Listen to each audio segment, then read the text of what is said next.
다른 곳의 관절염보다 유병률이 훨씬 더 높습니다. 본인들도 이게 왜 아픈지를 잘 모릅니다. 저도 잘 모릅니다. 그런데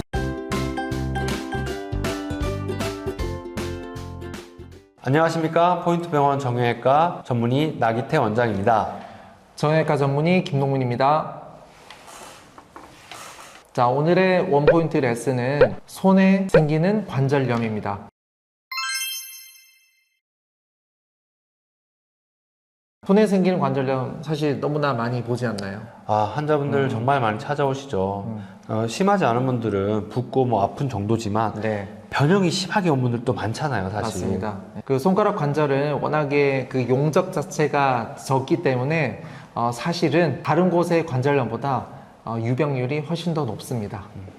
손가락에 생기는 관절염 증상은 일단은 제일 먼저 통증이겠죠. 환자분들이 손가락 끝마디 보통 그쪽 부위에 통증을 호소를 하시고 내원을 하시게 되고요.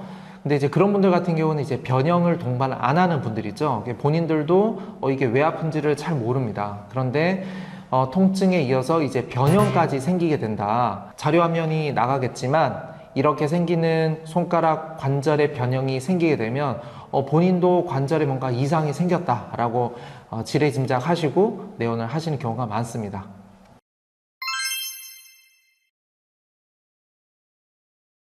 일단 손가락 관절염이 생길 수 있는 원인은 많이 써서 생기는 일종의 퇴행성 골 관절염이 있을 수가 있겠고요. 그 이외에 염증성 관절염, 흔히 얘기를 하는 류마티스 관절염 혹은 통풍 이런 것 때문에 또 생길 수가 있겠고요. 또 마지막으로 외상성으로 옛날에 손가락이 다쳐가지고 외상성으로 생기는 또 관절염이 있을 수가 있겠습니다. 우리 보면은 보통은 남자분들보다는 네. 여자분들에게 훨씬 더 많이 네. 생기는 경향이 있습니다. 네. 그렇게 이제 중년 이후 혹은 이제 나이가 드신 여자 환자분들이 오셔가지고 나는 흔히들 말씀하신 게 그런 말씀 하시지 않나요? 네. 저는 손에 물도 잘 안 묻혀요. 맞습니다. 집에서 설거지도 저는 안 해요 라고 하시는데요. 이거는 제가 말씀드릴 때 여자로서 되게 숙련일 수밖에 없다. 그 이유인 즉슨 여성분들은 이제 여성 호르몬이라는 것이 있죠. 그런데 이제 여성 호르몬은 에스트로겐이라고 하죠. 그 에스트로겐은 우리 몸에서 특히 여성분의 몸에서 근골격계에 있는 연골을 보호해주는 굉장히 중요한 키 호르몬입니다. 근데 그 키 호르몬이 이렇게 급격하게 줄어들면서 연골 자체가 굉장히 푸석푸석해지고 소위 말해 이제 생기를 잃어버린다고 해야 되나요? 그렇게 되면 잘 부셔지기도 하고 그렇게 연골 손상이 훨씬 더 이제 많이 생기는 거죠. 그렇기 때문에 계시는 우리 그 사장님 분은 훨씬 더 운동도 많이 하시고 체격도 많이 나가시고 키도 크시고 한데 근골격계 증상이 그렇게 없으신데 왜 그 환자분은 그렇게 있을까요? 라고 했을 때 이제 그런 식으로 말씀을 좀 드리죠. 네, 류마티스인지 퇴행성인지는 저도 잘 모릅니다. 그런데 류마티스가 짐작이 되는 어떤 몇몇 가지가 있죠. 예를 들어 가지고 류마티스는 손가락 끝마디보다는 우리 너클이라고 하죠. 이런 너클이 있는 그나마 손에서 조금 더 큰 관절 혹은 이 중간마디 손가락에서 먼저 시작을 하는 케이스가 많습니다. 100%는 아니고요.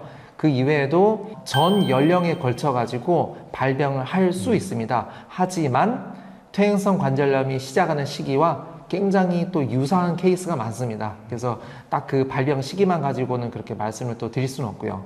마지막으로 또 중요한 건 뭐냐? 쓰면서 통증이 좋아지는 경우가 류마티스 관절염의 특징적인 증상입니다. 퇴행성 골 관절염인 경우는 쓰면 쓸수록 아픕니다. 그래서 낮 시간이 돼도 아프고 일을 하면 또 아프고 하지만 류마티스 관절염은 아침에는 조조광직이라고 해서 굉장히 뻐근하고 주먹 다 안 쥐어지고 그렇게 시작을 하지만 오히려 시간이 지날수록 낮 시간이 되면은 좀 더 부드러워지는 그런 증상을 호소를 하시고요. 이제 시간이 오히려 더 지나가지고 저녁 시간이 되면 또 안 쓰다 보면 또 심하게 또 붓습니다. 그런 어떤 특징적인 증상이 있습니다. 네, 제가 하나 추가하자면 증상만 듣고서는 이런 여러 가지 이제 단서를 가지고 의심을 할 뿐이고요. 류마티스 관절염이 더 의심되는 분들은 우리가 엑스레이뿐만 아니라 피 검사를 꼭 같이 시행을 합니다. 피 검사에는 여러 가지를 같이 하지만 중요한 게 류마티스 인자라는 것과 CCP 항체라는 그 피 검사를 꼭 같이 시행을 해서 이 두 가지의 어느 것이 이제 양성이 나오는지에 따라서 류마티스 관절염인지 골관절염인지에 대해서 상당히 중요한 단서를 얻을 수 있습니다.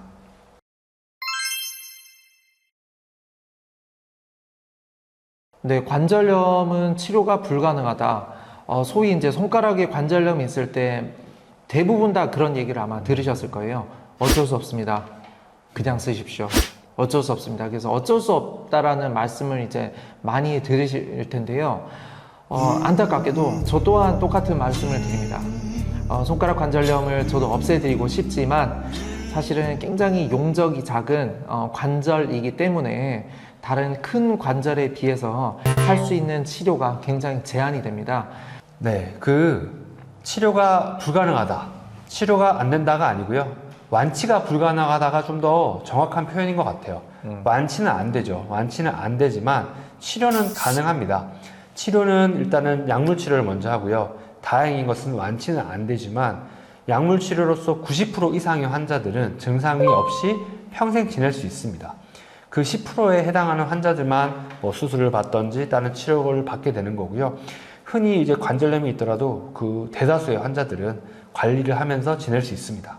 앞서 말씀드린 대로 치료는 비수술적인 치료와 이제 수술적인 치료가 있습니다. 근데 이제 비수술적인 치료가 우리 나기태 원장님께서 말씀하셨던 증상에 대한 치료입니다. 이런 걸 이제 대증 치료라고 하는 거고, 소위 많이 나와 있는 그 약물 치료들이 다 자세히 한번 읽어보시면은요, 관절염 증상을 치료한다라고 되어 있습니다.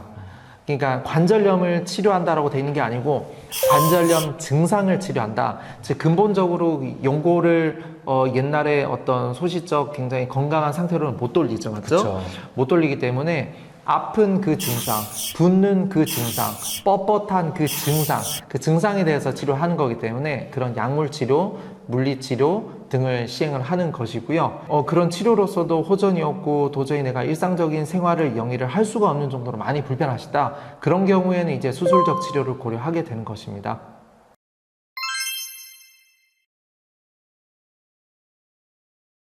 이거는 이제 의사들마다 말씀하시는 게 조금 다르시겠지만 제가 환자분들에게 말씀을 드리는 거는 우리 몸에 있는 모든 관절은 사실 많이 움직여줘야 됩니다. 그래서 그 손가락 관절도 평상시에는 소위 말하는 스트레칭이죠. 그런 스트레칭을 많이 해주시는 건 좋겠고, 그 다음에 차가운 환경보다는 실온 이상 혹은 따뜻한 환경에서 관절 운동을 해주는 것을 적극 권장을 드리고 있습니다. 우리가 손가락으로 이게 물구나무 서고 다니지는 않죠. 무릎이나 우리 고관절이나 발목 관절 같은 경우는 하중이 가는 체중이 부하가 되는 관절이기 때문에 가만히 걷기만 해도 사실은 관절염이 생길 수가 있죠. 근데 손가락이나 상지 관절 같은 경우는 체중이 부하가 덜 되기 때문에 이런 것들이 문제가 생기는 원인들은 과도한 관절의 꺾임입니다. 그래서 그 관절을 많이 이렇게 꺾으시는 분들, 그 다음에 뭔가 이렇게 악력을 세게 주시는 분들은 그 관절염을 유발을 시킬 수가 있기 때문에 그런 생활 습관도 교정을 하시는 것이 좋겠습니다. 네, 오늘 저희 그 손가락에 생기는 관절염에 대해서 알아봤는데요. 저희 이런 질환에 대해서 궁금하시다면 유튜브에 댓글로 달아주시면 저희 나기태 원장과 김동민 원장이 열심히 댓글 달아드리도록 하겠습니다. 오늘 내용이 유익하셨다면 구독, 좋아요, 알림 설정 눌러주세요.